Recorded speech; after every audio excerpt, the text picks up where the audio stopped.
You all, welcome to this series. This is called The Mental Side, and we will be looking at different events, different current events and past events, and we will be relating it to a mental health aspect.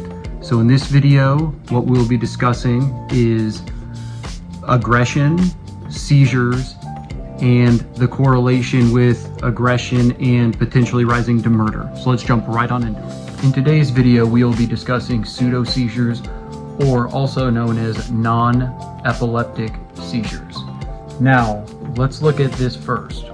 Let's look at what the term means and the difference between it and epilepsy, and then some common questions. And then we will follow it up in the very end by discussing some implications in regards to aggression that could apply to epilepsy or pseudo seizures. Let's jump right on into it. All right, so first and foremost, pseudo seizures or psychogenic non-epileptic seizures are keyword behavior events that resemble epileptic seizures but are not caused by electrical disruptions in the brain. EEG testing shows no electrical disturbance associated with typical spells. They are caused by stressful physiological experiences or emotional trauma. Now, I bring this up just to give you an idea that it's something that a lot of times we like to say somebody's having a pseudo seizure, that they are faking a seizure, which are they technically? Yes, because they're not having there's not that electrical balance that's having a disruption in the brain. However, there is a behavior pattern in regards to things such as trauma, anxiety, depression that is causing an individual to go into this state, which is really just causing them to sometimes express, and that's a way they relieve their anxiety, or a way they feel somewhat normal or just feel comfortable in their skin by doing this. Now, it is something that obviously can be something in the psych setting that can be, as an RN, can be a problem when you have a lot of patients you're dealing with and this is continuing to happen. But when it comes to what we're looking at, like for example the behavior, there is a cause for what is causing this individual to go through this. So another question, once again, or the biggest question is, are they faking it? And my answer to this really is to first recognize if this is a true seizure or if it's not a seizure at all. So going through testing and whatnot first is important. If it's been ruled out and there's a history of this, then you can go into diving deeper into the roots of this, the trauma, the anxiety, the depression, those aspects of this.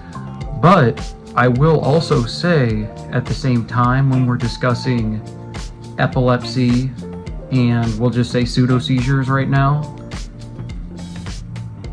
someone who is epileptic, anxiety can be a cause of the seizure. So once again, the big difference between this is there are obviously similar characteristics to an extent, but looking at, once again, if there's an imbalance in the brain activity to see if it's a true seizure.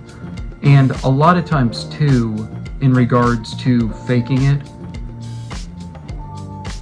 so a lot of times with teenagers and adults, it is something that is a lot harder to actually diagnose, because once again, is it a seizure? Is it a pseudo seizure? But when you look at it in regards to children, you can pretty much tell at a young age if it's true epilepsy, which a lot of times, or true seizure activity, which a lot of times it is, because a lot of times children aren't faking it. And what I mean by that, as well as like infancy to childhood, a lot of times with that, it is a lot easier to diagnose it at a younger age than compared to at an older age, because there's a lot of times I've even had patients that will come up to me and be like, yeah, I have epilepsy. They take something like Keppra, something like that, an anti-seizure medication.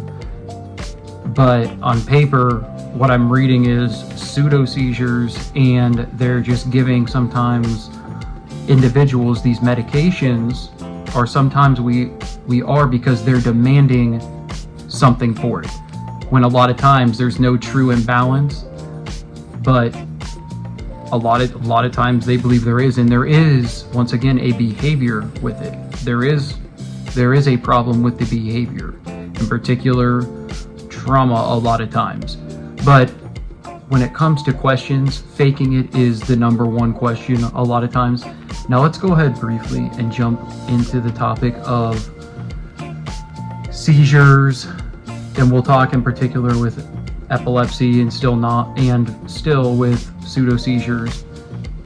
If somebody is at a higher chance of increased aggression, and in more particular, someone who commits a homicide or some sort like that. So let's jump right on into that topic. So let's look at this by the epileptic murderer. So I'm just going to pull a little bit of this.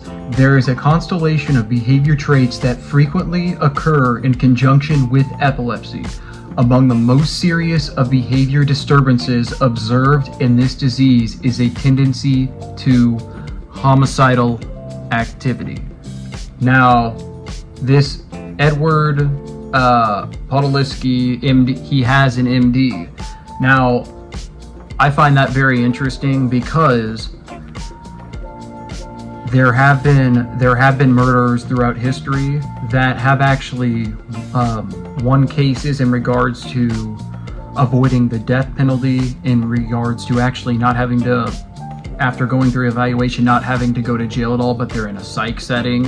And there's a lot of different state-by-state protocols in regards to how do you handle mental health in general, but also in particular how you handle homicides, and then that person who committed the homicide has epilepsy, true epilepsy, or even a history of mental health problems, and there is a behavior trait, and this is through, once again, pseudo seizures.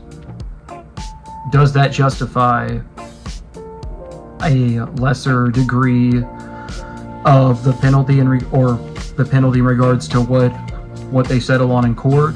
I mean, that's up to you, but I wanted to pull that up because I can say that even in the psych setting, regardless, even if it's true epilepsy, if it's epilepsy or if it is pseudo seizures, I have seen post-seizure a lot of times there's a confusion state, and then there can be an increased risk of either aggression or even just anxiety, but in particular aggression, or the extreme opposite, where after it they are either confused or not confused, but after that they're kind of in more of a catatonic state, not moving, not talking. And there are, and this is for both again, there are justifications for both of them, but in my opinion,